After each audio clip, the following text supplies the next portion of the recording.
Well, as we talk about the president's budget, what this president is doing to the United States is irreversibly bad. Families all across the country are living in a state of stress.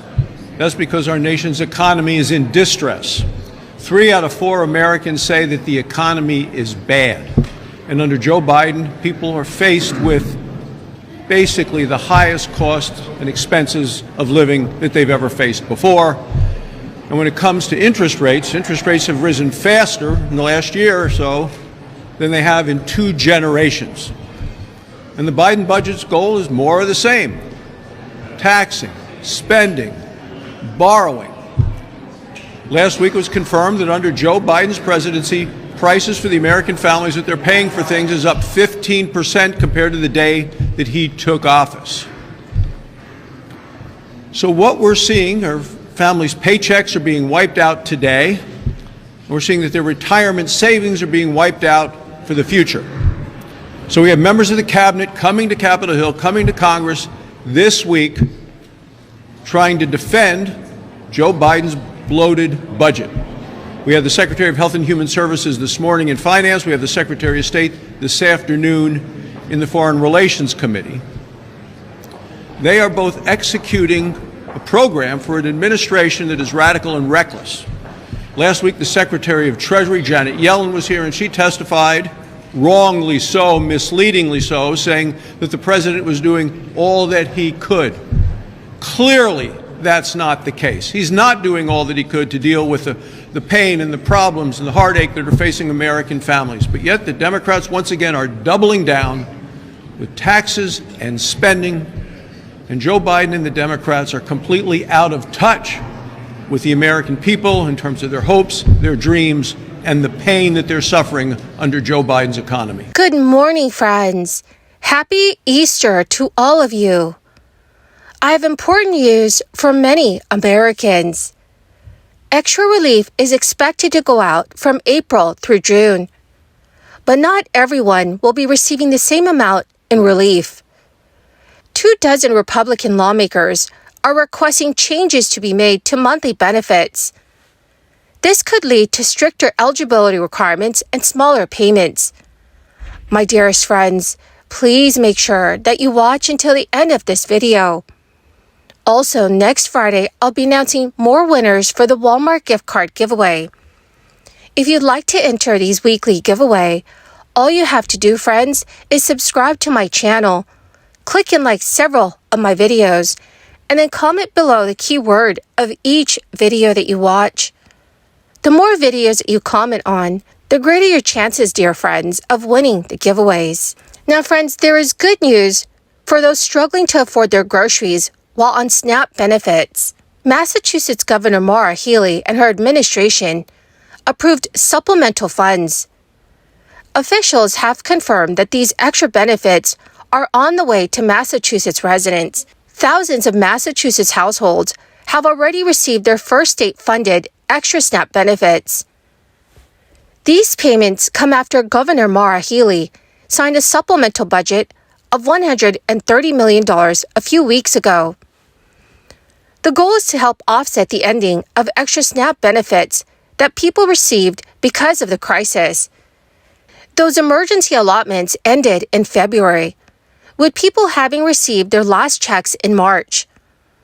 According to the state's website, these payments will go out on April 7th, May 2nd, and June 2nd, but not everyone will receive the same amount. Each payment will equal up to 40% of the difference between a household's maximum benefit amount and their regular monthly benefit amount, but the minimum amount is $38 a month. Unfortunately, this extra relief may not last long. 24 House Republicans proposed legislation this week aimed at making sure long-term food stamp recipients are working at least part-time and ending the flexibility that has allowed several states and territories to waive those work requirements for people who are on SNAP. The America Works Act would also expand the definition of able-bodied adults without dependents, so that most childless individuals ages 18 to 65 years old would have to work part-time or receive work training in order to receive SNAP benefits beyond 3 months. Currently, that age range is 18 to 49 years old. Representative Johnson told Fox News, "Work is the best pathway out of poverty. Work requirements have proven to be effective, and people who can work should work." Representative Johnson said 18 states currently waive the work requirement for SNAP benefits, and even before the crisis, more than 1.3 able-bodied adults were long-term recipients of SNAP benefits, even though they did not work at all. Many of the largest Democrat-run states are currently getting total waivers from the SNAP work requirements, such as California, Illinois, New York, and New Jersey. Other states that have regional exemptions are Colorado, Kentucky, New Hampshire, North Dakota, Ohio, and Oregon. One way the bill aims to curb abuse from the system is by preventing states from carrying over work exemptions year after year. Representative Johnson's statement said, "This current flexibility leads to abuses of the law and has allowed up to 12% of state caseloads to get an exemption from the work requirements." The bill also repeals part of a 2008 law that allows states to seek a waiver from the work requirement if it determines that the state does not have adequate jobs to provide employment to people using SNAP benefits. Johnson's bill allows states to seek these waivers when they have an unemployment rate of 10% or more.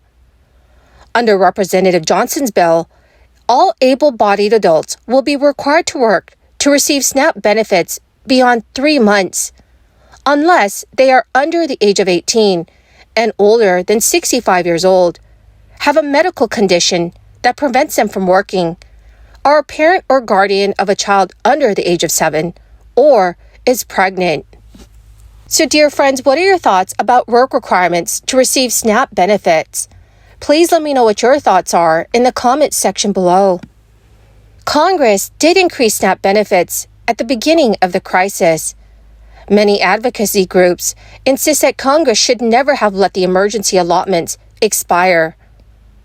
But President Biden is urging Congress to remove barriers to food access, writing in his proposed budget that limits on SNAP eligibility leads to inequities in food and economic security.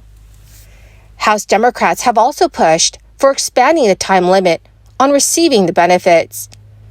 Representatives Barbara Lee of California and Alma Adams of North Carolina reintroduced the Improving Access to Nutrition Act earlier last month. The legislation would eliminate SNAP's 3-month limit for all able-bodied adults without dependents. Well, my magnificent and most marvelous friends, that is the end of my daily stimulus update video for this Sunday. Thank you, dear friends, for being here and for being part of this community. If you would like to enter next Friday's Walmart gift card giveaway, all you have to do, friends, is click and like several of my videos, and then comment below the keyword of each video that you watch. The more videos that you watch and then comment on, the greater your chances, friends, of winning the giveaways. Thank you and have a wonderful and very blessed Easter.